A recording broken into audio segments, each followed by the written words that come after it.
Hey everyone, it's Jennifer. Thank you so much for joining me for this very first episode of the connECtion podcast. Yay, I'm so excited you're here, and I couldn't be more excited to introduce my very first guest, Dr. TommyJohn.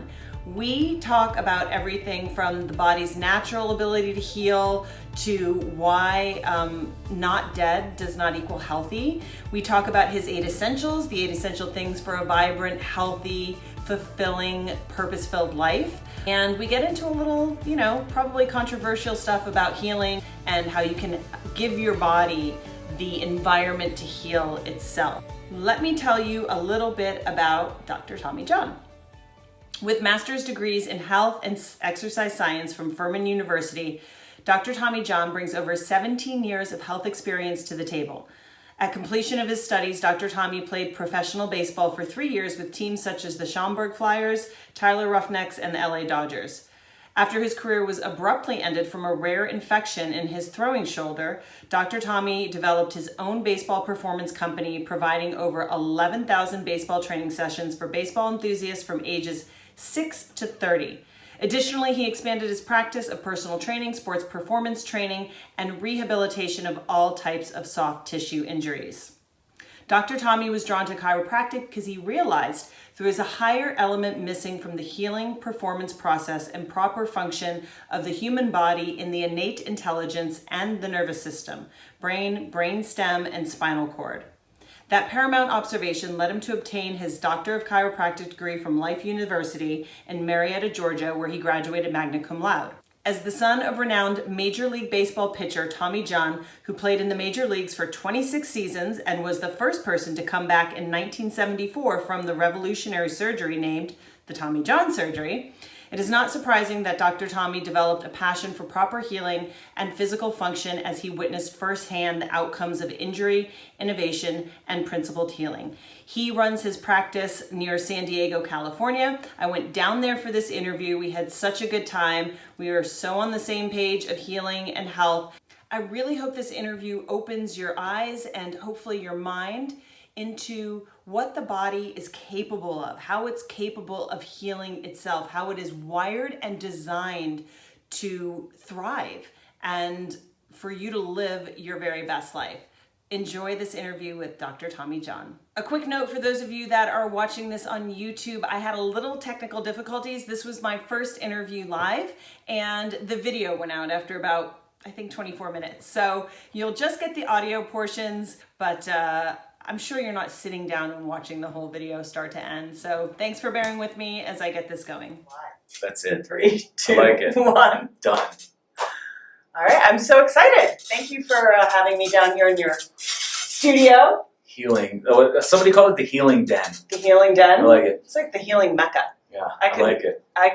This is like playground for me. That's what I try to tell people. So everything you touch, look at, smell. I don't have taste just yet, although we do have some treats. Listen to, even the running water or music. Like everything will improve you in some way. Like there's nothing that antagonizes development other than maybe the plugs and like the electricity. Yeah. Do you know what I mean? Yeah. But even kids will come in, they're like, I'm like, you can break, hit everything you want. The only thing that's irreplaceable is this thing my aunt made me. Everything else it's all good. Go, integrate. And it's literally a playground for healing. Well, and we can heal through all of our senses, right? Oh, yeah. 5 senses. Yeah. Yeah, I like the smells. We got some Right. Palo Santo going. I know. Sage. I know. Cleared it out. Yeah. So you're a chiropractor, physical therapist. Is that how you got started? So I was a professional baseball player and then transitioned into sports performance training was the title. I was a sports performance specialist, and then a personal trainer was the title in the morning.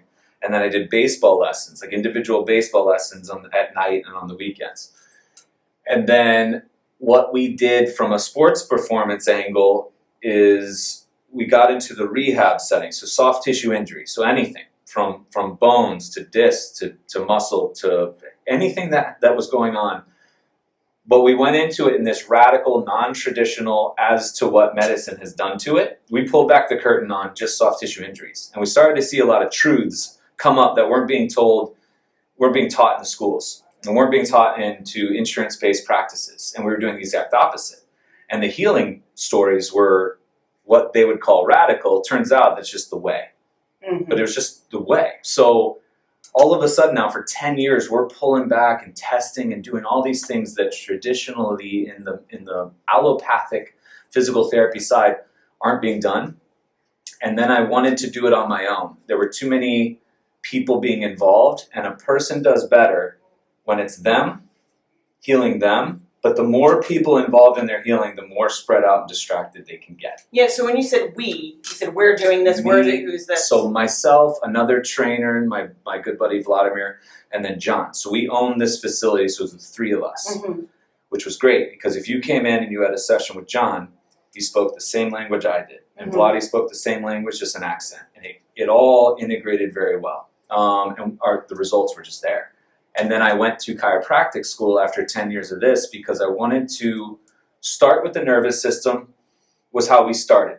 Nervous system, and then we went to movement all along with nourishment and everything else, and then you went into performance. You were gone, whether you were Parkinson's, MS, diabetes, pro athlete, equestrian, 10-year-old, like it didn't matter. That was another thing I saw is we were all just humans on this stream of being.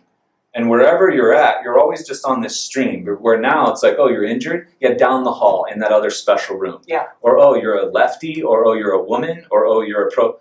Wait, you mean it's just healing, right? We're healing all the same? But now we've compartmentalized and there's a specialist for everything, right? And so we got rid of that. I added the chiropractic degree so that I have it all in my hands, to which I wanted to create what I have here, which is somebody comes in, it's a one-stop shop. If I need extra deep dive blood work, there's some more, I need some help. I have a naturopath that I trust who's down the road, and that's it. Like, it's literally a place you can come to help put you in a better position to be able to perform at life, whatever that is. A car ride, playing golf on the weekend, surviving a fall, getting up and down off a toilet, whatever it is for you. There's just a certain amount of things that you need to do to put yourself in that position to be able to thrive. And we should be enjoying this life. I'm just trying to empower people to be able to know that they can regenerate, recover, and heal anything, and they deserve a life that's full of hope and less fear. Yeah. I remember my teacher said one thing in a speech or something he was giving, and it's kind of the downfall of Western medicine is that we're specialists. We specialize. Can't get your penis up, there's something for that. You can't, you have this, instead of looking at, okay, well, maybe it's something in the relationship, right? Maybe the sexual dysfunction, I don't know why, that's the first example that came to my mind. You picked it up because there's 30-year-olds suffering from ED. Yeah. 30-year-olds now. It's going into 20s. Like, we're not doing well. Yeah. Well, that's to me is hormones too, what's happening with the hormones, and then relationally. And to not look at the whole picture just seems so illogical to me. And this is, I think, why I was attracted to what some of you were posting, because there's like a loss of logic in some of this. It's literally when somebody comes in and let's just say they're a knee. That's where the knee is the last thing I'll look at. Right. And they don't know how to take this really. They kind of think I'm ignoring them or whatever. I'll pay attention to their story, listen to it, watch their body language as they're explaining it, take a history of everything that's going on, talk about their relationship, talk about their sleep, talk about their nourishment, talk about all the professionals involved that haven't been working, talk about all. And then I'll start going in from the toes on up to the thumbs. And then finally at the end of the 3-hour initial, okay, now let's check your knee. Because it's literally a knee expressing symptoms or damage is not the cause. There's something else body-wide that we have to look at. The knee is attached to a foot, ankle, calf. The knee is attached to a hip, that's attached to a spine, it's attached to a shoulder, to an elbow, to a hand, like all connected by the mind, all nourished by food. I mean, we literally have to look at everything. That's where we've gotten just soft tissue. Like I'm just talking about like injury, but you can apply that to the mammogram or the colonoscopy. How could they possibly look at one area of the body and make a health call to the point that they'll remove those areas, like a mastectomy or right? And it's like, wait, well, there's some cells here that are right, but they resulted there. But what else is going on with the body? That would be like me looking at all the ankle people And using that logic, looking at all the ankle rolls and being like, okay, I evaluated your ankle. There's some major dysfunction. What I suggest is we cut off your ankles, because if you don't have ankles, you can't get injured. How brilliant am I? You ready to schedule for a double ankle? Like, what? I mean, if you literally, and that's why everyone last night had Dr. Northrup on a live, and everyone's like, so Dr. Northrup doesn't believe in mastectomy? It's like, one, if they worked, we should see the numbers in the pudding, and the numbers are like radically worse. So they're not doing anybody any good. And then you go into the concepts of how the body actually is designed. Do you know what I mean? And I know that's a tough topic, but that's why blood panels in the hands of somebody out of context, like looking at throwing drugs or oils or supplements at a low number, anybody can do that. Like literally, you can get anybody to look at that and you can change that number. Well, why did it do that? And what is that number then connected to? And then what's their story? And then what's their family like? And then where they come from? And then trauma. There's more to it than that. And if you don't have somebody that's putting it all together, you are not in a place where you want to be, where you're ultimately going to, I would hope, you want to heal. You're going because you want to be not a prisoner to your body. You want to be out of pain or out of your situation, right? You want to be freed. Okay, then that practitioner has to get it. And the way they kind of frame it, they have to get all of it. And if they're not taking it all in, my buddy, the same Serbian guy I talked to you about, he's in Chicago, opened his own gym. He will turn people away because they come in, they're like, I need a trainer. He's like, why? And he's got that Eastern European dry, he's 6'9", and he just like kind of looks down at you. And he's like, why? And it's like, well, I'm supposed to lose fat, and he's like, says who?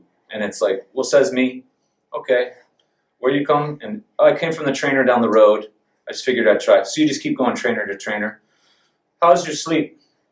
What sleep? And they'll start laughing. He's like, okay, you don't start up with me unless you start sleeping. Well, I'm not going to get you. And he'll literally send you away. And they're like, who is this person who's giving up business, income, revenue? And then they start thinking, but that profound stop right there. Yeah. I talked to him, I'm like, V, you know how many people don't stand for that? Because they look at somebody as, how much can I get out of this person? Yeah.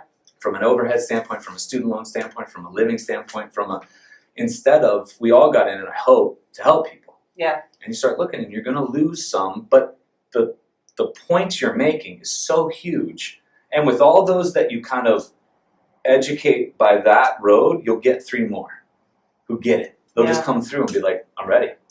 I had a really hard time doing one-on-ones because I don't want to be a babysitter. Yeah. And unless you're ready to do some deeper work, like someone comes to me for a yoga private, but nothing's going to change if you're not looking underneath what's under, I want to be more flexible. Well, you're not necessarily inflexible, you're immobile maybe. Right. So what's locking your tissues up? It's hard, man. People, you touched on so many things I want to expand upon. Yeah. One, why do you think it's so hard? I mean, how do you tell somebody, you didn't ask for the cancer, but it's that's so hard to say, not it's your fault, because it's not the shame and the guilt, but it's, even I have a girlfriend that was diagnosed with stage 4, like colon, rectal, liver, and she was willing to say, okay, my job got me here, my diet got me here, and she was a vegan, right? And so everything she knew was upended, right? And she did a water fast. She went from like the best doctors at USC, and she said, I'm not going to you, because he's like, you can still drink wine, you can have your alcohol. And she said, what? Because she knew enough about holistic healing, meditation, and she swears that water fasting, the fasting was the best thing, and she's down. She's one of the miracles, right? Right. We can't believe this. She did the chemo that she had to, right? But half of the dosage that they wanted to start out with, and remission. If you think about it, so I learned a lot talking to Dr. Cassie Huckabee, who's my naturopath, and she put cancer in such an interesting. She's like, when the body is doing what it does, it adapts. It just adapts to the environment you chose to put it in. So what it does is that adaptation and survival and healing response might look like congestion or a fever or moles or warts or blisters or eczema or bad breath or stones or cancer or acne, or it's going to do its thing. It's not a random event, but it's also a response to healing. So if we reframe how we look at it, cancer and acne are literally the same thing. The body's just trying to detoxify itself in the best way it knows. So it's not really a word or a thing. It's just, oh, look what it's doing. Mm-hmm. So it's not so much like, oh, I chose to live this way. Like, no. It doesn't matter like what stage you're at. Like Right. there you are. Like this is a beautiful thing. But we've been told that, you know, it's a label that it needs to be feared. Just like I did a video the other night. It's like your thoughts are not a disease. Like your feelings are not a disease. You know, but They're signs. we've been told that. You know, Yeah. so again, the expression of a diagnosis called cancer or MS or Lyme or what it's all the body just talking to you in a beautiful way. Yeah. And if it's looked at that way, now it's like, what a beautiful opportunity I have, you have, we have, instead of what'd you do wrong? Oh my God, look at your colon and like, oh, no, there's no shame or guilt or anything. Right. But along with that, you know, the body is so beautiful and it's letting you know this, okay, your body is so beautiful letting you know this, you're going to take yourself through this process of healing, which is you. And that's why I always tell people, like, I'm next to them and off and behind. Because I was just telling Trevor here, like, I follow breadcrumbs on day one. I follow breadcrumbs all the time. I don't keep notes. Why? They aren't who they were last Tuesday. Right. They're not even the same person. So what the hell do I care what they did last time? And it was like, how do you know what they do? I mean, some moderate level of memory, I can keep some, but like, it doesn't matter. You're just in this flow of just light. Like, just who you are today is not even close to who you were before. And so if we follow the breadcrumbs and help, but we're always behind. We're not in front or above on a pedestal or a pharmacist ledge looking down and like, no, I'm right here with you. How do you know this works? Because I've done it and I live it. This is what I do. Not many doctors can say they do their treatment because it would kill them. Yeah. So it's like, wait a second. That's interesting. You won't even do the treatment because it'll kill you, your wife, your kids? Then how the hell did you just sell it to, okay, any treatment I'll give somebody or any treatment Cassie will give somebody, she's done. She's done radically. She doesn't have the expression of what these, but she's done the treatment level to where, because she wants to know the limits, she wants to explore this, she wants to go. There's so much out there that people are prescribing doing that they would never do themselves. Yeah. And that says a lot about that. And so again, if they're trying to scope out a practitioner, you want one that's going to help you make sense of the genius that is the body and the beautiful. So if we start looking at it that it loves us, it's only doing things out of that. It is not, and this autoimmune, all this, dude, it is not ever against you. It's all part of this loving relationship that is no greater than but here's the thing, and it makes me tear up because we can talk bad to it, we can hurt it, you know, put things in it that aren't ideal, keep it from resting, ignore it, you know, bash it, look at it, just not, and it keeps coming back and keeps loving us. That's what it does. As soon as we acknowledge that, then it's like, wow, this is that partnership. The greatest love first, and then we go with self is it. And then all of a sudden, things aren't so random. And we can make sense out of it. And then to that person, oh, how you feel? There's no more guilt, shame, what if somebody's got to save me? Now it's like, oh my God, I'm actually pretty unique and special right now. Okay, what do we need to do? What do you got for me? Okay, and we can't deviate. Right now, you and I are going to go through this, and we're going hard. But there is no like deviation. We got this. We're going together. Ready? You good? All right, here we go. And there's that agreement. Now it's a beautiful journey instead of this thing of not dead equals healthy. And that seems to be the theme today in the office. I keep saying it. It's like, as long as you're not dead, you're somehow healthy. It's like, I don't know. I don't think I agree with that. You know? We're so afraid of dying that we're not living. I mean, it seems trite, but especially right now, right? When someone walks in, where's your assessment? They say, okay, it's like for me, it's here, it's my shoulder and my neck. Sure. Are you just getting an intuitive sense? Are you asking the questions? Are you just kind of holding the space for healing? So the first conversation I have, well, the first observation I have is when they walk in from the car, because they don't know I'm looking at them.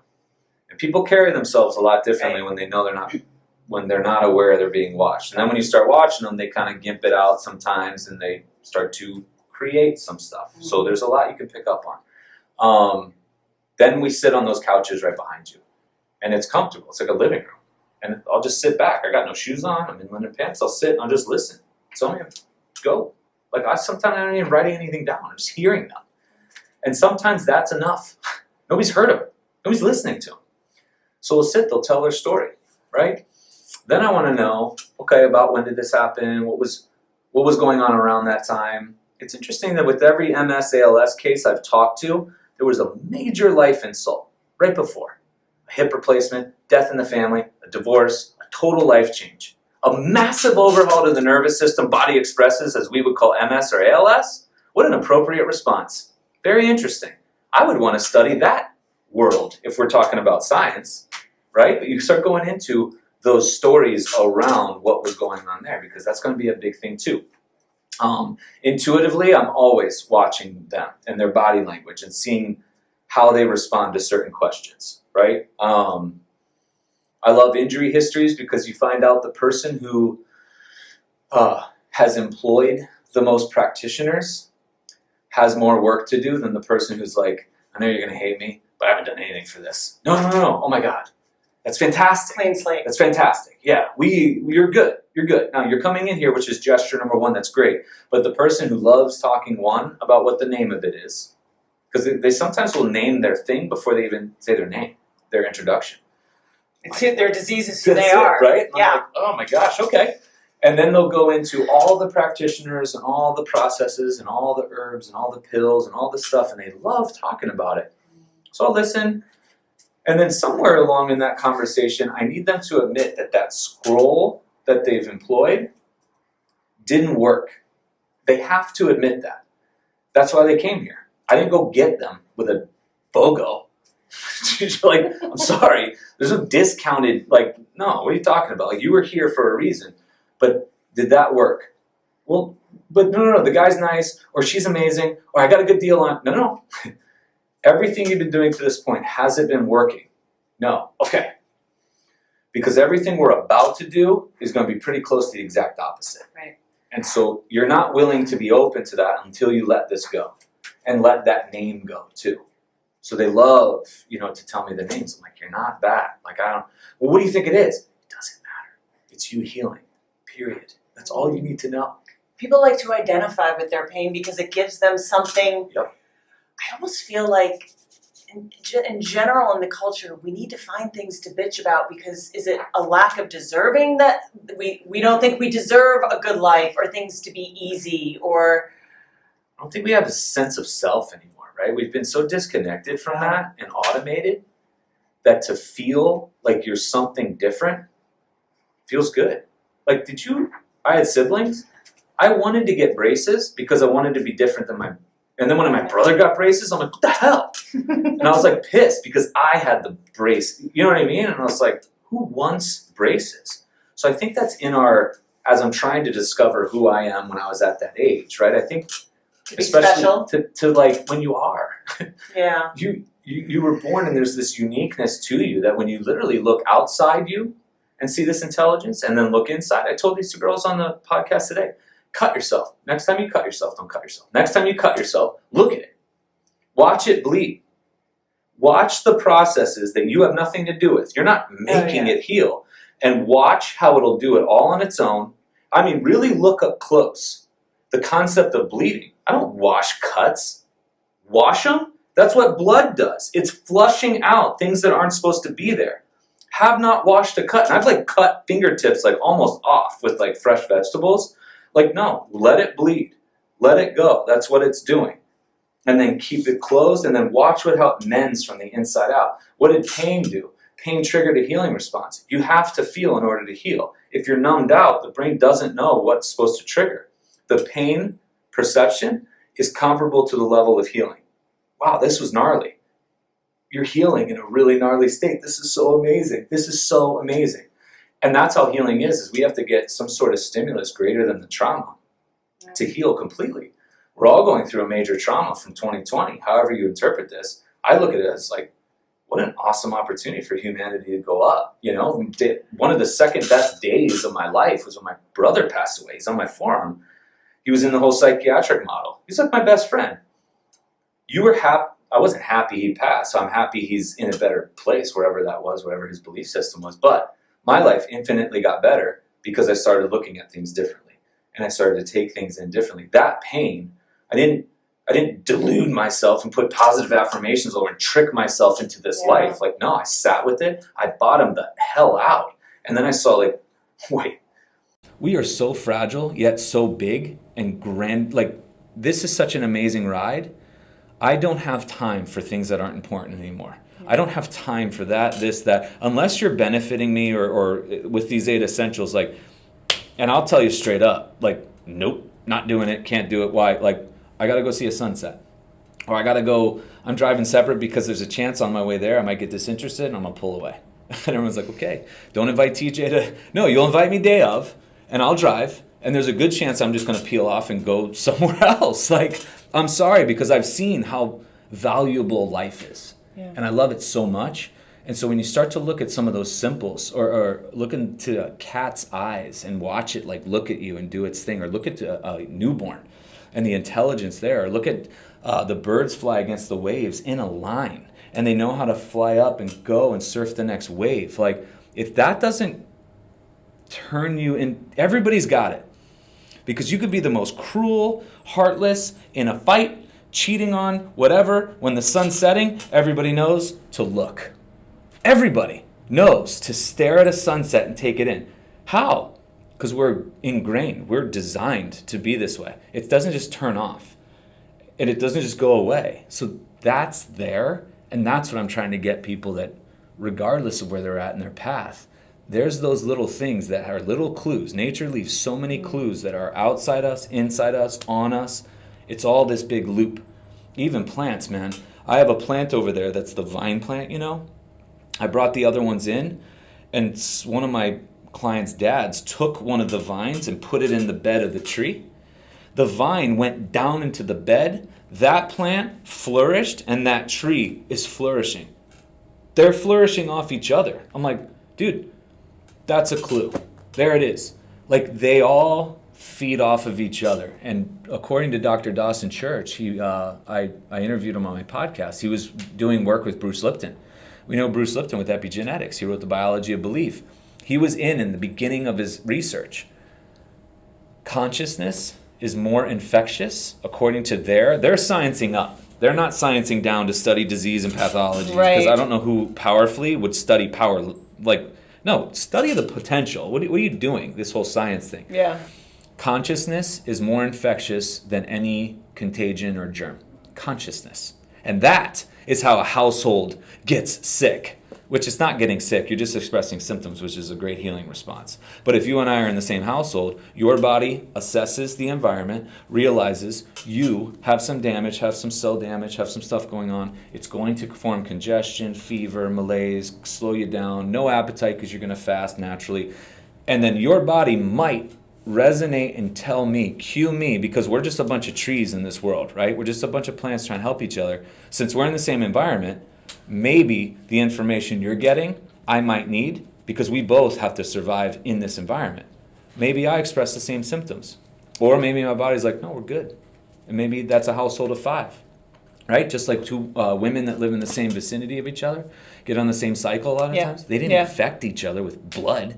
Do you know what I mean? Like, so how is it? But it's that consciousness, right? And so in the words of Kelly Brogan, this is one of the most profound things. She said it with Dr. Tom Cowan in an interview.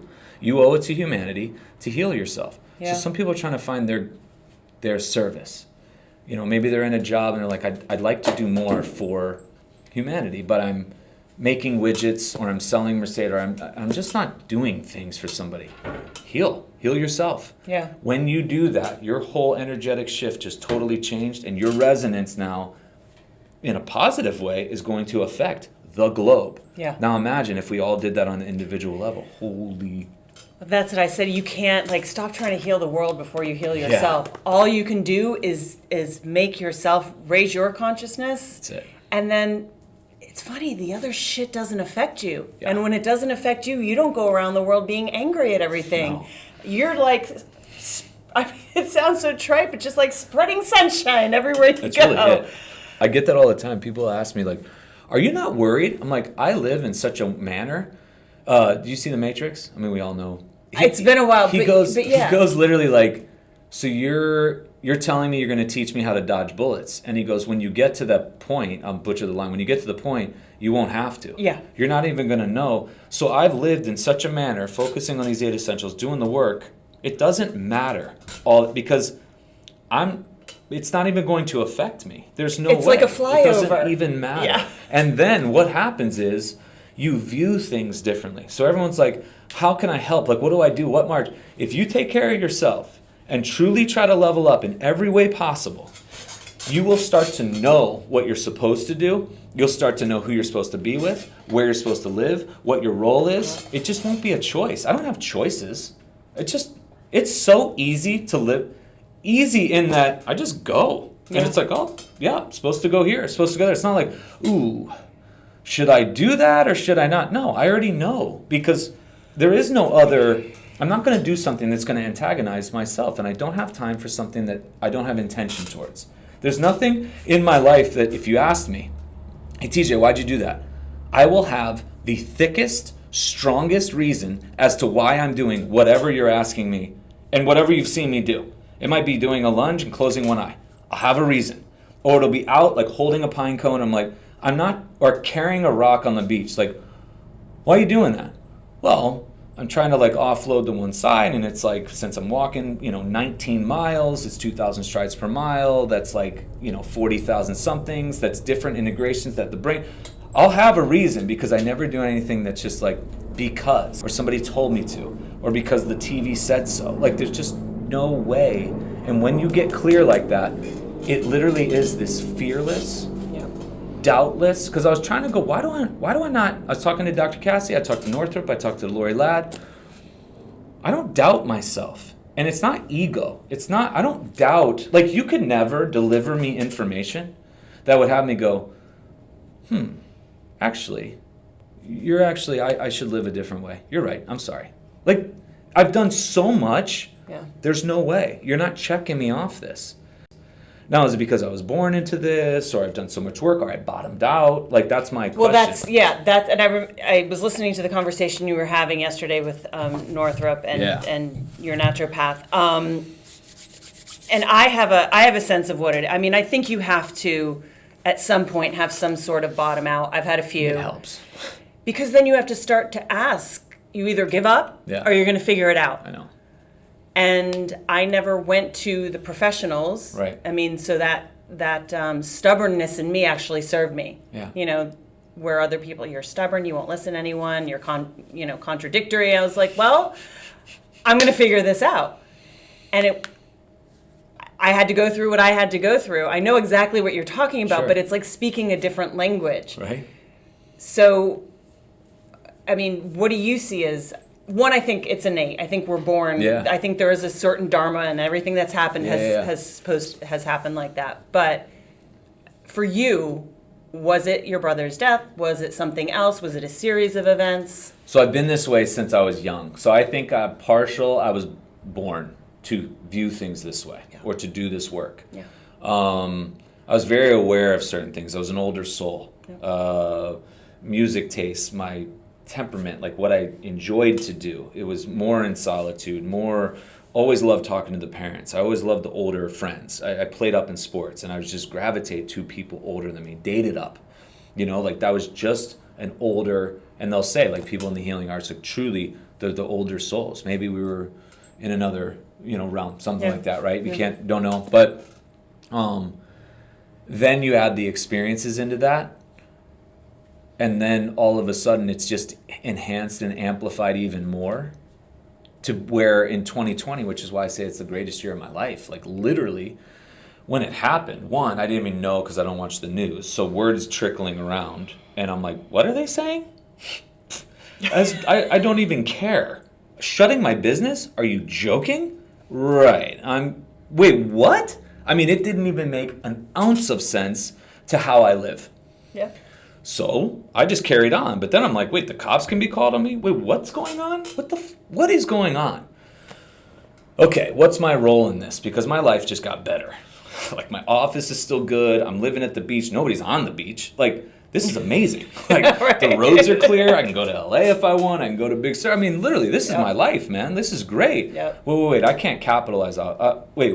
There's a lot going on that's deeper and darker than what we think. What's my role here? And I was meditating on it and doing all sorts of stuff. And then all of a sudden, Alex Zek goes, hey, you want to start a nonprofit? Yes, I do. Like, okay, here's our bigger goal. Our bigger purpose here, because my life purpose was already to help humanity for the greater. Now we can go even more because there's an insult to the globe. Like, humanity as a whole is being attacked right now. To be a part of this framework that is the foundation, that is the root system for this new earth coming up, hell yeah, let's go. Got even clearer. And then that there's so much hate coming at me, I know it's right. Yeah. Because I've gotten hate my last 20 years. Like, I'm the weirdo. Oh, Tom's doing his thing. Tom and his special beef. Like, 17 years ago, it was grass-fed beef I would ask for Christmas and all these gift holidays because it was expensive. Yeah. And I didn't want to spend. They're like, Tom and his special meat. It was one of the only grass-fed farms, like 17 years ago. Yeah. And now all of a sudden everyone's like going ham to grass-fed, right? And twisting what that word is. And so it's like, I've always been that person. And now, because of what's at stake, have taken off all governors, all filters, all everything. And everyone's like, you? I'm like, oh yeah, I was sort of pulled back on the reins a little. Now I'm like, okay, there is no tomorrow if this doesn't, okay, yeah, I don't really give a shit. Here's a video of me naked. Here's a video of me, making a point. Or here's me swearing. I don't care if you, here's just full-blown 100% authentic, integrity me. Which then allowed me to be even better than I was before. And Dr. Melissa Sells said it in a live we were in the other night. She's a naturopath, German New Medicine. She goes, don't edit anything you say or write. Stop editing. Just get it out. And I was like, oh, that's so powerful, because everyone's worried about what everyone's going to say. I'm like, not anymore, man. There's this huge thing. You have to get loud and have to be you. And I got bumper stickers on my car, and I got a V for Vendetta mask, and I got a samurai sword, and I just walk around like, what is up? Like, let's go. And Sarah even said, he's like, dude, TJ, you doing your like naked spinal hygiene and all this, you're just like showing, because people will message me, how are you living that life in the midst of what's going on? Would the world be better if I didn't live this life? Exactly. Do you know what I mean? Yeah. And from a selfish standpoint, that's my payment to the globe, is me being just as expressive as I can be and as 100% as healthy as I can be every freaking day. So that every time you come across, I'm about to call out a crew at the Heart of Freedom rally, I'm going to ask, we're celebrating a year here. Celebrating. Anybody improve? And there'll be hands going up. Those that didn't, why not? You had a year. Now, I know there's more to it than that, but this is an opportunity to get better, to improve your life, infinite. Like, this is a possibility. Yep. If you haven't, what are you waiting for? This is your payment to the globe. You are all waiting for us to rah-rah and yell freedom and guns and posters and all this stuff right freaking now. You owe it to the globe. You want to help out. That's why you're here. That's why you donated $10 to this whole thing, and you're in this room of 2,000 people.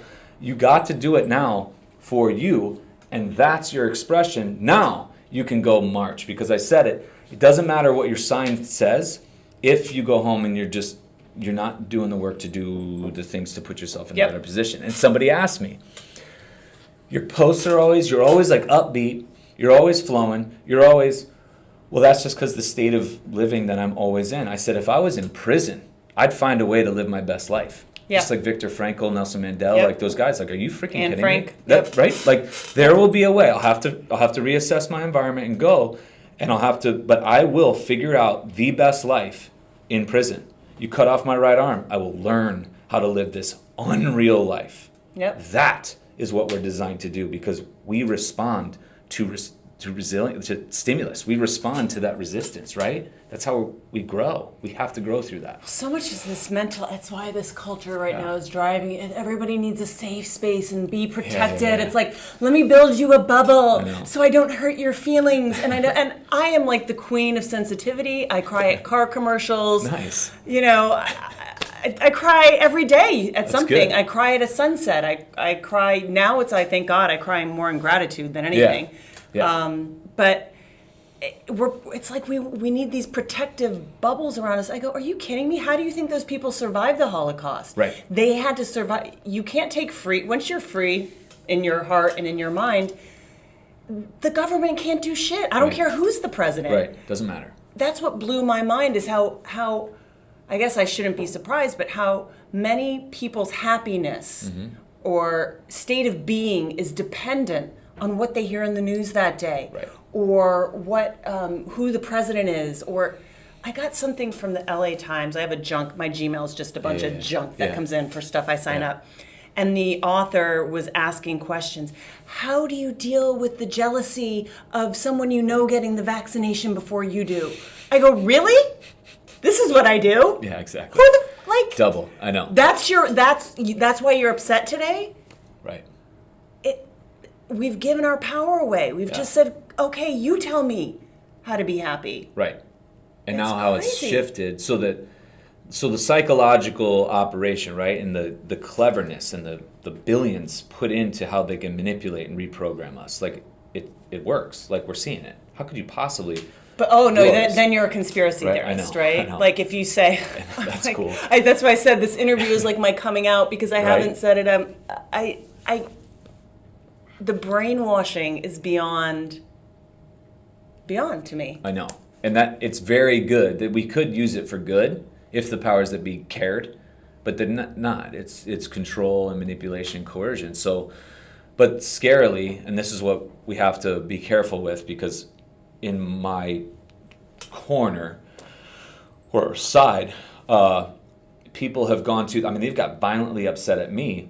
They've gone to government, dad, mom, big pharma, like whatever. Tell me what to do, save me, fix me. Okay, I kind of think something's up. Hey, holistic world, all you guys, can somebody hold a march so we can end this thing? Can you tell me why you do a coffee enema? Can you tell me what to do? What are the steps that I need to do to be healthy? Yeah. Okay, so now they've just gone to somebody else. Right. And so then I'll say, well, I'm posting those things of how I'm living. I'm giving you a framework of the 8 essentials so that you can go create your own thing. Don't do a coffee enema while I do a coffee enema. Go research the coffee enemas or go experience them. Yeah. What do they do to you? What do they tell you? What do they speak to you? You need to tell me now. Why are you such a dick? You want me to unfollow? I don't care, really. And don't tell me you're I'm gonna not your unfollow, guru. because I don't care. That's what I'm saying, right? Yeah. So Tony Robbins, like, I'm not your guru. Even Dr. Kelly Brogan, she's like, enough of this whole, like, doctor here, Fix specialist me. here, everyone up here, fix me, save me, heal me, make me wealthy, make me happy. It doesn't work that way. And so that's where I'm like, no systems. And when I say all systems need to crumble, I really mean all systems need to fall apart, and we need to start new, where it's just this across the board. There is no, Del Bigtree said it, and whether he's on board with it or not, but he said, if you go into every industry, education, health medicine, tech, media, finance, law, spirituality, faith, and you dive down into it more, it all comes back to the same thing. Like, you all come back to what's being attacked right now. So it doesn't matter what field you're in. When you look at, like, how deep it goes and whatever, you do just a tad bit of research, it comes to the same thing. Okay, then all these need to crumble, and we need to start knowing what is spirituality, faith as a human?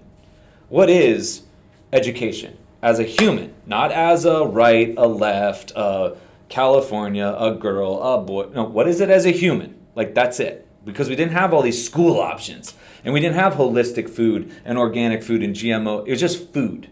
And there was no, like, it's just human. And then within that is your beautiful characteristic of who you are and what your framework is. And so that's why I say, Dr. Larry Pilevsky said the same thing. We don't go back to trying to exist in their model. Yeah. We have to start new. No, yeah. And these women I talked to today, she's like, so where is that going to be? I see all these, I think they're in the northeastern part of the United States, and they see these towns that are real run down, and people are leaving them. They're like these old mills and cottages and all this cool stuff. Yeah. Start a community. Yeah. Brittany Vallis of ICANN has started her own schools, whether it's a barter system. You're going to need a skill set to offer to the community. It's pretty awesome. The schools are going to be outside and movement. Well, now it's like Waldorf or it's Montessori. No, it's just education, just life. Like that's what it is, right? The food will just be food. All those things, like what's government? Oh, just like justice and truth. What sides? That's the thing. There's no sides. What are you talking about? Yeah. It's human. Yeah. That's it. And going back to that, right? So now I say, in my view of what the new Earth's going to be, it'll be those little pockets of those little towns all over the place. And we're all going to pop up everywhere. It'll take a little while to build up. But there won't be like a place like Zion in the Matrix. It'll just be all over globally. Because there's no, in my opinion, we're not beating the other side. Yeah. Yep. There's no way. There's too much. There's too much we don't know. There's too much money at stake. If you got close, we're dead. I mean, they will just take you out. Yeah. So, okay, get off that whole thing where we're going to stop. Trying to fight it. No, yeah. we're not going to You just stop. have to create new. Just like I'm not fighting every opportunity of everything out there that could possibly get me. Yeah. You know what I mean? I don't live to not get sick or not die. I live to live. I don't drive to not get in an accident. I didn't play sports to not get injured. I play sports to freaking win and dominate per what I could do. And when I drive, I get to the location in the peaceful, listening to tunes, kicked back, like right lane, slow, like chill. But we're not like driving to not die or live to not die, right? I like to drive fast. What is that? That's fine. You're going to honk at me in the right lane like, motherfucker. I like to dance. I had a whole dance party coming down here. I was dancing. No, that's cool. But like, that's the thing. I was happy when I got here. That's what I'm saying. So like, you didn't drive though to get to me in the fastest way possible without getting hurt. And that's what will need to change. Now imagine raising kids. Kids are fearless from the start. We all started fearless. We jumped to the third monkey bar. We jumped off rocks. We waited out. We hit, fell, blew up, and then reassessed and did it again. Like, it's in us. It's in us. Well, as kids, we need some sense of structure, right? We need some protection. Totally. But then it's like, let them out, and there's a single rock in the middle of a field, a boulder. So there it is. What do we need to organize for these kids? Just put them in the middle of a field with a boulder. Watch what'll happen. Yeah. They'll figure out like 14 different ways to jump off of it, spin, fall. And a broken bone is not a death sentence. It's a lesson. It's a beautiful lesson. You're supposed to break bones. You're supposed to get hurt. Never had a broken bone. Never? Not one. So it's interesting. Good job. Thanks. And you're kind of a hellraiser, right? I was also very much a rule follower. Maybe you need to be riskier. Maybe that's... I know. I listen. Go break a bone this weekend. I'm not going to wish it on me. But what else? So that's the thing. Like every time we fall or get like, there's stuff with that. I mean, my niece fell, hit her tooth into her head. Like, interesting lesson there. I mean, it's not. You don't want that to happen, right, to anybody. I mean, my God, my brother who was sick, who was told he was sick with this diagnosis, right, this label, where he was just responding very well to the way we were raised, our childhood, what he was exposed to, all these things. Like, what a great healing response. But he's in this world, and he was progressively getting worse, and there's the chance that he could go and try to hang himself and do all this gnarly stuff. And it's like, okay, what I'm going to do is I had enough savings, I'm going to not work, I'm going to follow him. He's not going to know it, but I'm basically going to be like his angel. I'm going to follow him all the time, and if he looks like he's getting off, I'm going to go in and save him. And I'm just going to do this till he's done. And I literally was weighing out. I was sitting in my house and I was like, I could do this because I can do anything. That's really what I feel. And I could do this. For him, he wouldn't even know. I ran it by my sister who's paying for his care because my parents didn't want anything to do with it. And she's just like, you can't do that. And I was like, I could do that.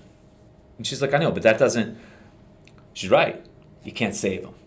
We can't save. And so we could drive around and follow, or we could sanitize, or we could do all this stuff. And it's like, dude, we just can't fix this thing. Yeah. This is where it keeps coming back to, and that's where my mantra has now gotten even stronger on my page, is coming back to what have you done today to be the best, most resilient, strongest, most expressive, most connected human that you could do. If it's the same as you did yesterday, something's off, because you need to keep improving. Something. You have to keep challenging yourself every single day or stimulating yourself differently, because we're designed to keep leveling up this whole age and what the hell are you talking about? There isn't a decline. It's just a steady go. As you progress, you have to keep stimulating. So think about that. But some people might misinterpret that and like, I have to do. I think for a lot of us, it's like, well, that might mean a nap today. That Oh, might yeah, mean sleep and naps is part of the essentials. staying That's a in do. bed. That might mean Leisure. doing less Having a pizza. and more loving. Yeah, Especially no. for I think, for me, Yeah. you have to know where the balance is, right? Yeah. I was always like, what can I fix? What can I improve? How do I be better? Oh. What's wrong with me? Fix, fix, fix. And at some point, there was the grace of let it go. That's part of that, right? And if your intention, everyone's like, how do you do that every day? It looks like I'm not punishing myself to be this better person. Like, what the punish? This is a ride. This is an amazing thing. Even what Bree's doing right there, like when I'm going through it, like but I'm thinking of what it's doing to my body to change my body so that what I get to do out. And there's the connection because her purpose and her intention is there. Right. So it's like... Well, the purpose of the intention is not to punish. The purpose of the intention it's to express is her best volleyball self or best woman or become an adult. And that's where all that comes in and why those 8 essentials, like... We keep talking about these. So so they're on the wall right there. And so what I did was, first of all, they're not mine. Because if I invented them, they would have failed. Like there's no invention in this. It's just restocking what's been just the way since the dawn of mankind, like just the way. But if you look into the work of Dispenza or these radical remissions or miracle stories or Heal documentary, or you talk to 90-plus-year-olds who are living pretty well, and you ask them questions on what does it take to get to this point? Like what do you do? They would always mention these 8. Like it always came down to these 8. And then I got to the point where I was getting so many salesmen and so many people coming in who had employed in all these techniques. And I'm like, my God, we have so much crap that if it just disappeared, we would be better off as humans. And then part of that was the essentials in the essential oils. Now I use essential oils as cleaners at home. I'm a big fan of them. But when they started to come across as ways to like treat symptoms and stuff, I'm like, hold on.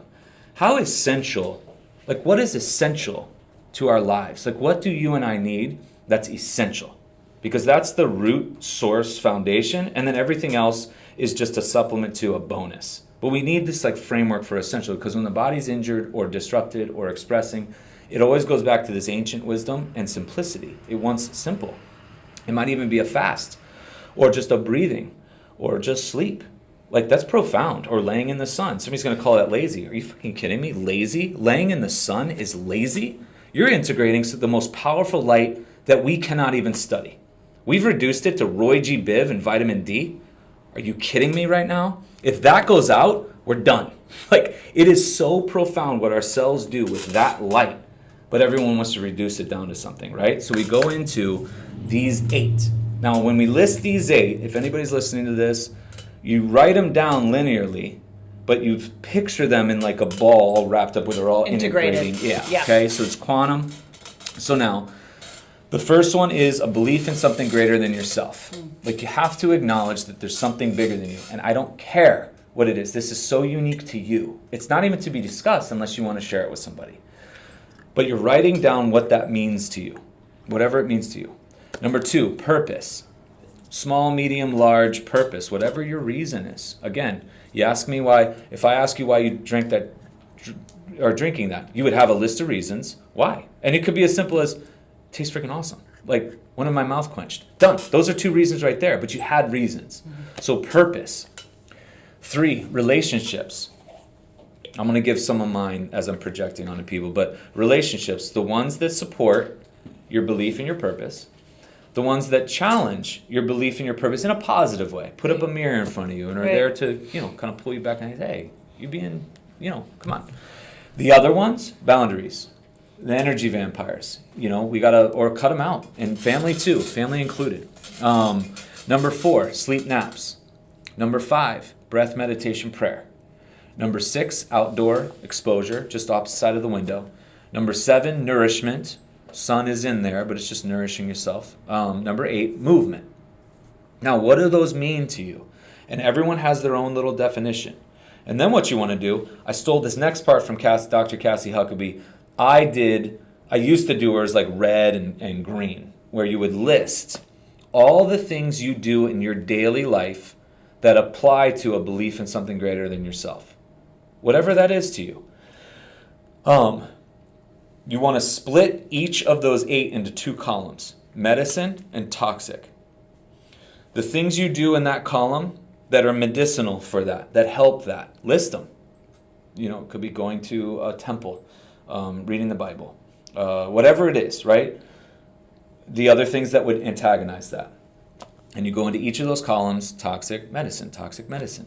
And then you self-evaluate. And this is part of getting back to who you are. And you'll see so many areas where it's like, it's kind of like no shit. Do you know what I mean? Like everybody does know what they need. They're just tired of telling that story that everybody wants to hear, or the story that they've kind of been told they should tell. Mm-hmm. And so when they get down to it and they look in, okay, what do we got? Now here's the deal.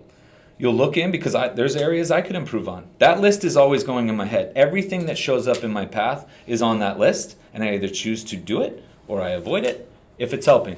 And that's also having the no guilt when I choose to kill a root beer or a bag of chips on my couch last night. No shame. I'll probably post it because I don't care. It's my story, not yours, right? So now you get into that. Okay, what are we going to work on today? Because you can't work on all of it 100%. Like it's just not, that's not sustainable. You know, we can't do that. So we go into somebody who has never made a meal from scratch. They're always eating out or getting DoorDash or vegan boxed crap, whatever it is. They've never connected with their food. They've never sourced it. They've never prepared it. So now all of a sudden they make something as simple as a peanut butter sandwich, organic almond butter, on a sourdough, with raw butter, raw honey. If you want jelly, you throw some grapes on there, and you broil it on one side, so the inside's crunchy, the outside's soft, and you crush that sandwich. And you also have to celebrate the victories, the little wins, because that's a win. You made a meal for yourself, and you haven't made a meal in years. High freaking five. Now all of a sudden it's like, I can do this. That was actually pretty good, and holy crap, I'm full. And I feel good about the food I just ate. Yeah. And I'm loving the food I just ate, and I connected with the food I just ate. Somebody else who made it, you don't know what they're going through, what they're doing, their energy imprint on that food. And I don't care if it's a salad or it's vegan. Their energy is on that. So we need to get back to, because fruit created itself to be appetizing and tasty and colorful so that an animal would consume it. It would give the animal nourishment because the animal trading off, the seed trading off knows that that animal is going to take it and transport it somewhere else. And that's the dance that we have with our food. So that's just something simple there. And again, all those healing stories, people went in with crazy intention and this drive to be better. And when you look at that, you really don't have to go outside that. I'm 20 years in practice, I haven't gone outside that. And everyone's like, have you changed your system or your method? Well, I don't have any system really. I'm like the anti-system system. No, those things are still pretty tough. Yeah, still good. You know what I mean? Like, movement is still pretty gnarly, and I got to make it gnarly. I fast every changing of the seasons. Why? Because to stare hunger in the face and choose no, do you know the discipline that takes?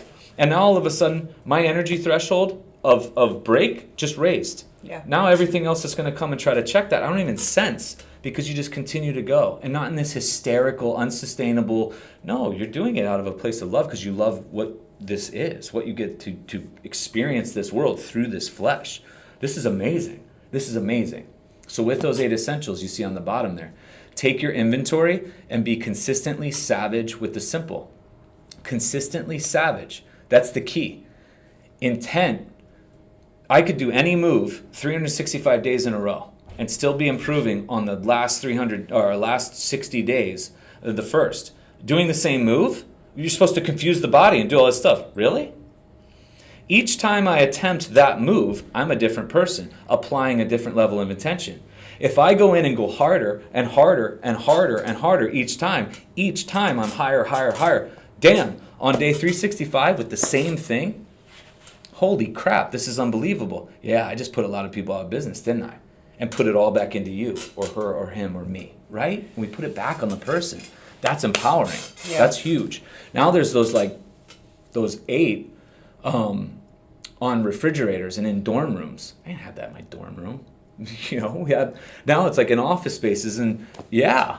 And now everyone's like, okay, what if I wanted to add something else to it?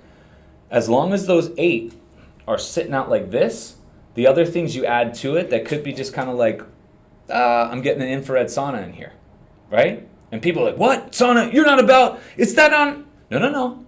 I'm not getting the sauna to replace outdoor light, because that's why everyone else gets red light. Oh, I don't have to go outside? I can just do the red light? Oh, hell yes. I can sit in front of my computer for a longer...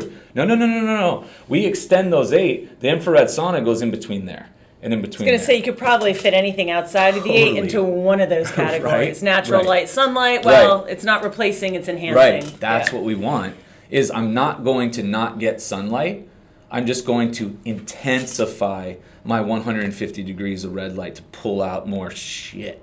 If I could, I'd be out in the sun all day, every day. Okay, I got to meet my limit. So in the morning, I'm naked in the sun for an hour and a half in the morning on the beach, facing it with a blanket. But it's front, back. Nobody sees me. But they go. But that's what I'll do. So again, that's my infrared. And then if I can amplify, that's what I'll do. So we look at that. That's pretty profound. And a lot of those we know. Well, I do think... Relationships are gnarly, because that involves somebody else. Yes. You know? But I think number one is where we're lost right now. I think, to me, you can pretty much boil every dis-ease, illness, down to a lack. I don't care what you believe in. Even I think if you were to grill atheists, they believe in something. Yeah. Whether it's science or whatever. Sure. I mean, to me, the language of science and spirituality, everything's leading to the same place. I think so. But there's such a lack of connection. I was writing with my friend, telling her about coming down for this interview, and I'm like, LA is right now feels so, people are so afraid. You can't even look at them in the eye without them jumping to the other side of the street. I'm like, I'm going to break down as a human being. Yeah. I'm lucky I've strengthened my connection. Yep. But I need relationship. I need number 3. Yeah.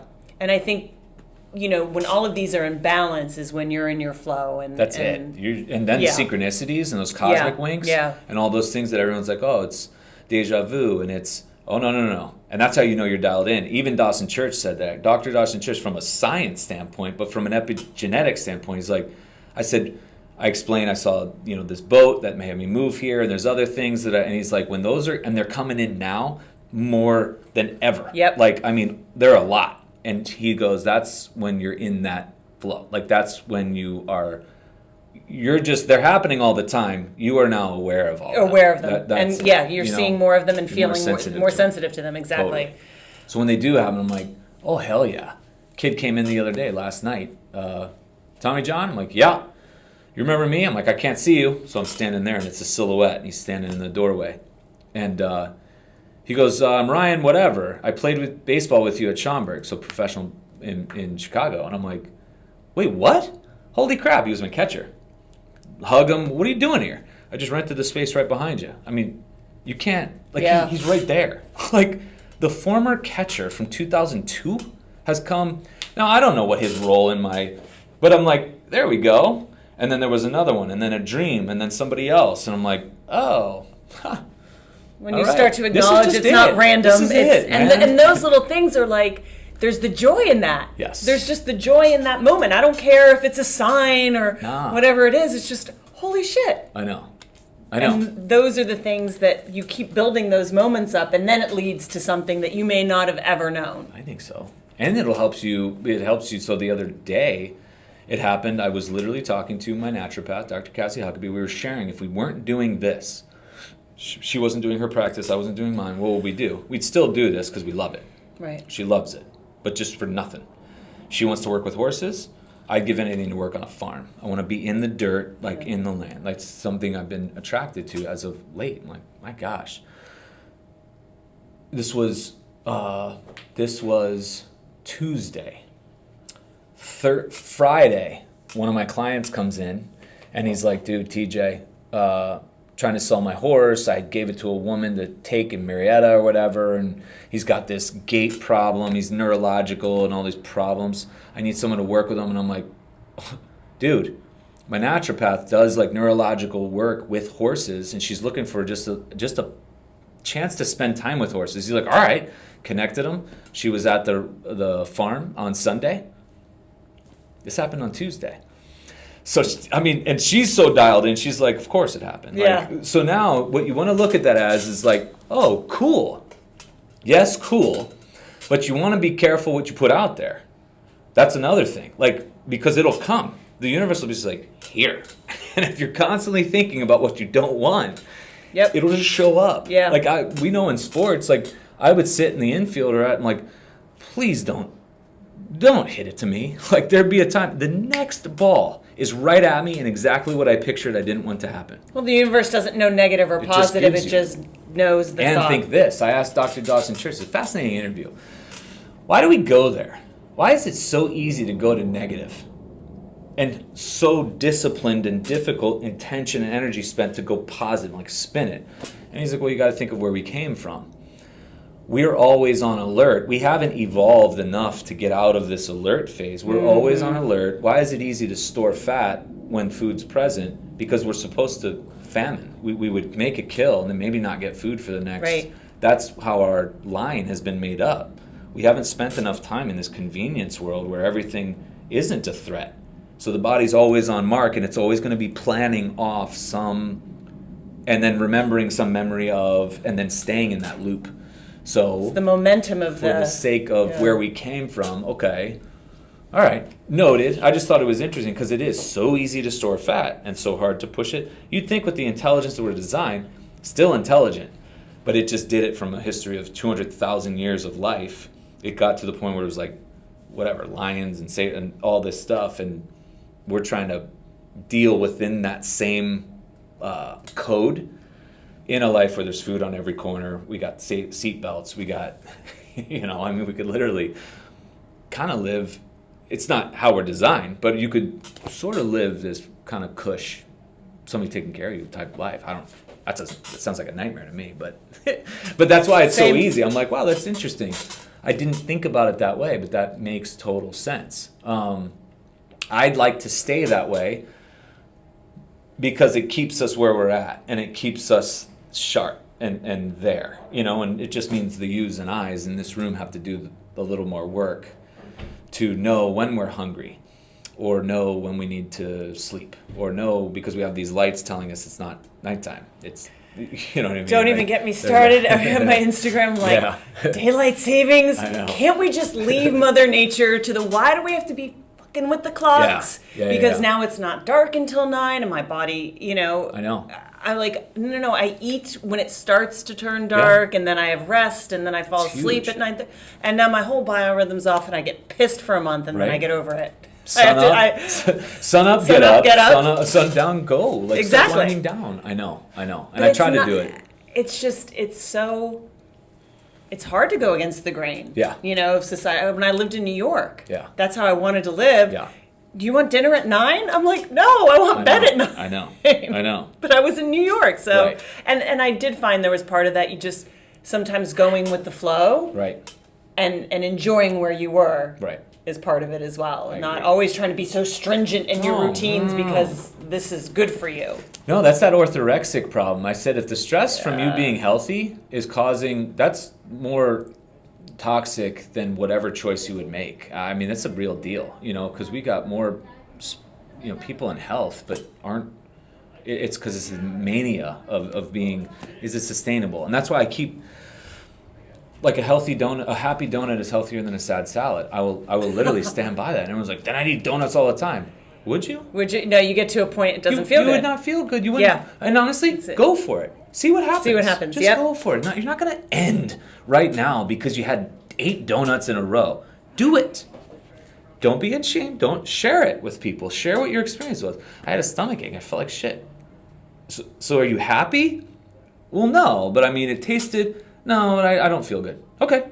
Then the next time you consume one of those, don't worry about it. Just share it. It's okay. And then if you want to consume more, make it from scratch. Yeah. So people will come in and they're like, I know you're going to hate me for this, but I eat chocolate cake at night. And I'm like, wow, that's brilliant, actually. I'm like, where do you get it? And they're like, Costco. And I'm like, okay. So that's like 39 ingredients of chocolate cake in the back. You don't really know what any of them are. So here's what we're going to do. You're not going to cut out chocolate cake because that's silly. So what I want you to do is you're going to make chocolate cake from scratch. You're going to source the ingredients.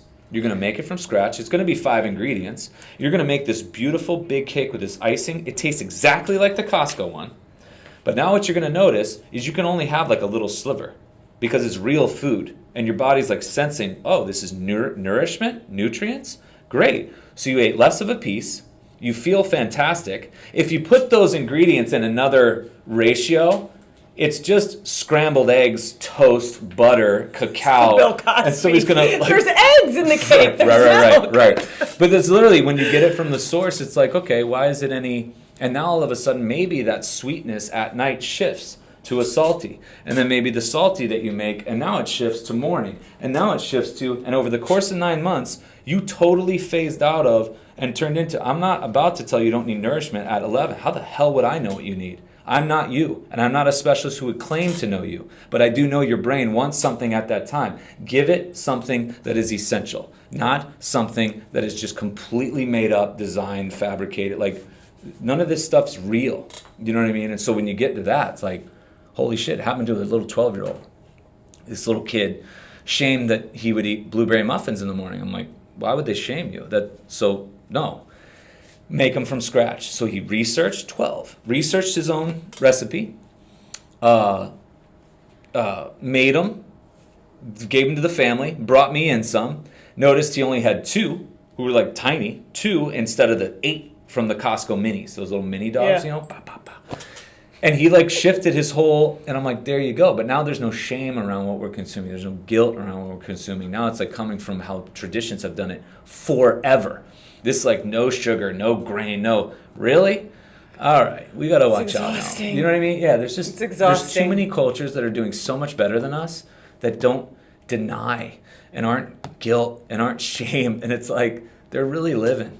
They're living a really great life. And coming back to those traditional ways of life. That's what Northrop has said it. I've said it. Like, the ancient wisdom is coming forward, and we're having to remember what it was like to be a human again. And I'm so excited because this is how I've been living, and I was a freak, and it's like, oh, you like this raise way your of freak like, flag like, high because the other ones will find you. That's it. So I'm excited because now it's like, oh, other weirdos. Yeah. Yeah. I was laughing because if I make a cake or if I make any bake, it doesn't. I don't even get to the finished product because I've eaten so much of the batter. Dude, that's that awesome. By the time I eat it, I'm like, well, I'll just give that away. That's so fantastic. Like anything when it comes to cookies, like I never even get to the cookie. I don't have enough to make cookies. I just ate it. Like, just put it in a bowl and go sit on the couch.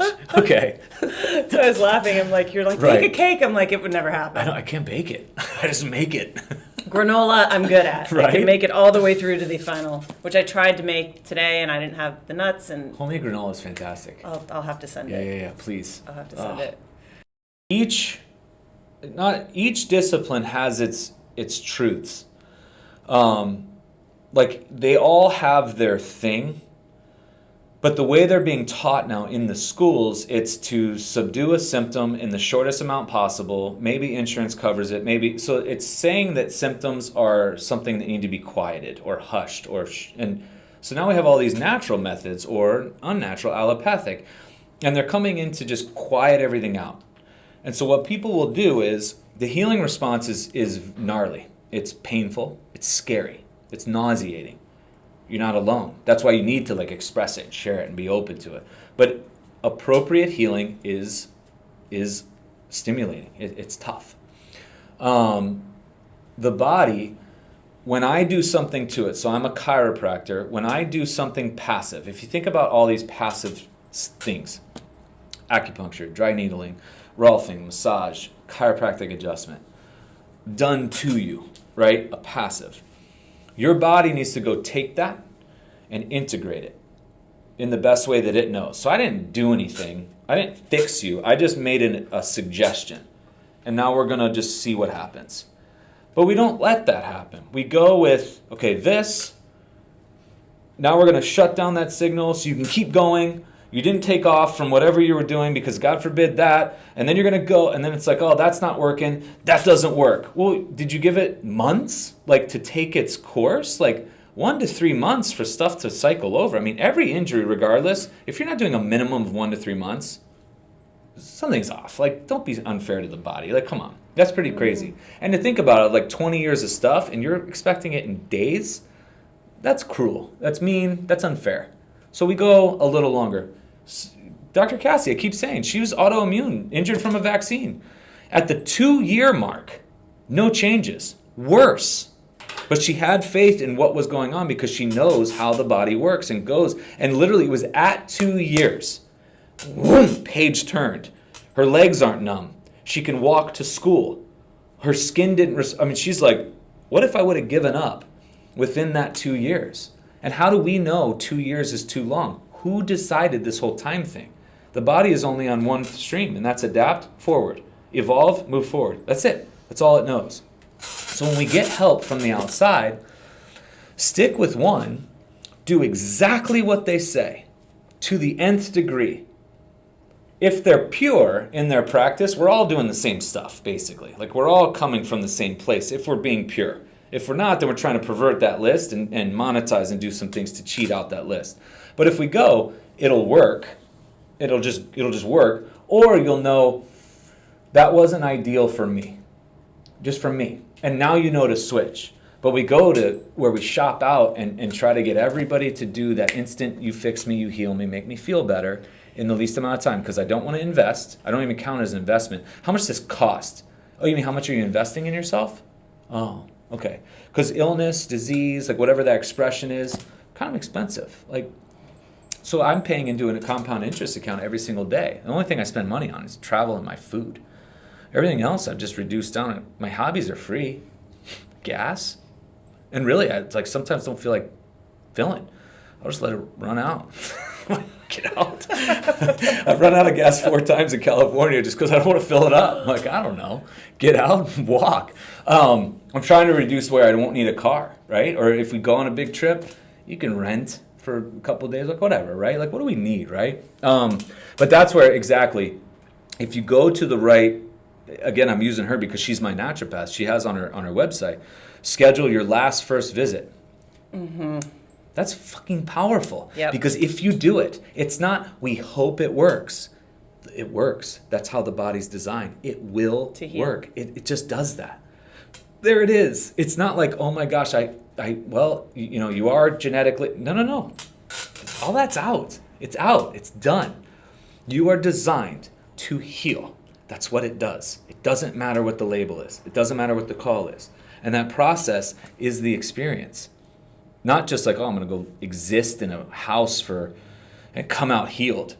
No. The process of healing is the experience of life. Like, that's it. Like, that's pretty, in the downs, you got to celebrate with the ups. Like, it's all there. It's all part of it. And then that's where the community and the help comes in, where we're not doing the work for you, but how you feeling? Pretty cool, right?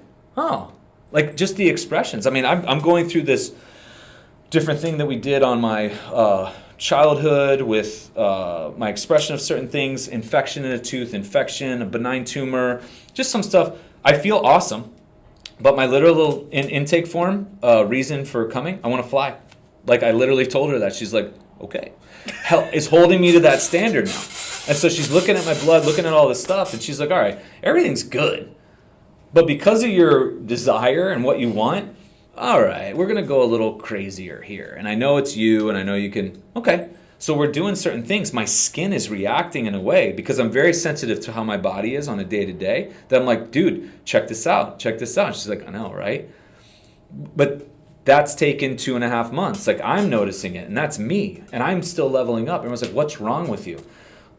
Why does it have to be what's wrong with us that we're going in to try to seek this? How could I possibly be better today than I was yesterday? And not in this manic mode.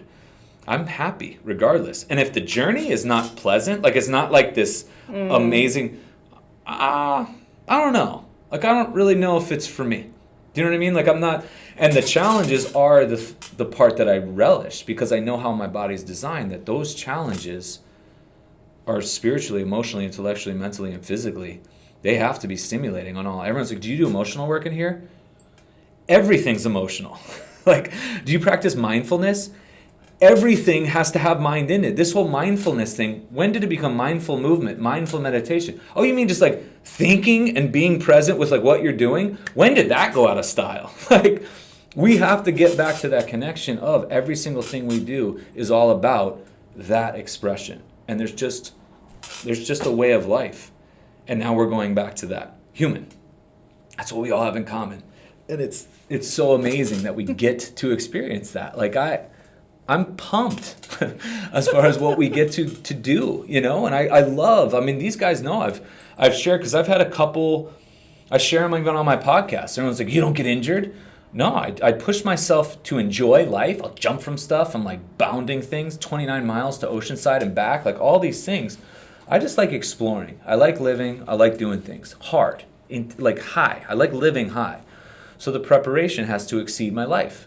That's just basic stimulus. Like, why would it be different in math class? We do 100 practice questions for a 20-question test. But in life, somehow you don't have to put in any work at all, any preparation. You're just going to express this joyful, I'm sorry, and it's happened to pro sports. Someone else will give it to you. You're just going to get it. The government will give it to you. There we go. The ever benevolent hand. Right? So we have to exceed. Our prep has to exceed our performance. And that's how I live. And then if there's an insult, it's like, my right foot. Holy shit. That's burning. God dang. I might have broke something. Do I go get it imaged? No, because what the fuck is that? That's not going to tell me anything. The body's going to heal because tissue was damaged. I have no idea what's damaged. I just know when I put my foot down, it hurts at an 11. Okay? What can I not do? Can't walk. I used to love walking. I could pad my foot. I could put an intersole. I could laser it. I could put oils on the bottom so I don't feel it, so I can continue to walk because I love walking. God, I can't stop. Hold on, dude. Because I thought about that, right? Like, I don't want to cut out. I like walking across the street up an incline to go watch the sunset. I can't walk across the street without pain. Looks like I don't get sunset for a month to 3 months. And sure enough, at the end of a month, no better. And I put myself through what I would do in here with a foot person. Nope. Go in. 2 months, nothing. Then right around 2.5, 3, it all of a sudden made this switch. And I was like, oh, and I tested it by crossing the street, going up. And I'm like, damn, here we go. That was one of the greatest sunsets I'd ever seen. I starved myself because I had to make that sacrifice for the short period of time because I want to go long with this. I want to like fly off that cliff and go touch the sunset, you know? And so I needed to sacrifice for 3. That was a foot injury. So what'd you end up doing to it? Why does it matter? It doesn't matter. Morton's neuroma, 5th metatarsal like, oh my God, it just makes it sound, they just put in Latin what you're feeling. Polymorphic myalgia, pain in many areas. Oh, you're a genius. That's a code. You just said what I came in with. You just said it in Latin and like coded it. You didn't tell me it doesn't matter, but I didn't take on that label. Even he asked me, Trevor's like, how's the foot? I'm like, it's like, literally, I was jumping off rocks, doing all this stuff. I mean, I'm good to go at a higher level because I addressed certain things that showed up that allowed that to happen in the first place. Interesting, because every insult, every opportunity that we feel of healing is a leveling up. We call it getting sick or getting injured. No. It's such an awesome opportunity. What a great opportunity. When you start framing it that way, you're not tricking yourself. That is what it is. Somebody has hijacked that whole process of being human to make it a pathology. Everything we have in the experience is a human capacity. It's not a pathology. Done. Boom. Boom. The done. I don't know where to go. My mind's like, woo! I didn't need to go out for a run. I know. Or something. Thank you so much. From the bottom of my heart, thank you so much for listening to my very first episode of connECtion. I'm so excited to see where this journey takes us. I've listed any links that were referenced in this show down below. Please, if you liked what you heard, leave a kind review as it would mean so much to me. Share with your friends, give it a like, and make sure you stay tuned for the next episode that drops on May 1st with my dear friend Zephyr Wildman. She's over in London. She's an amazing yoga teacher. We talk about grief, dying, and we actually have a really good time doing it, if you can imagine. So don't miss it.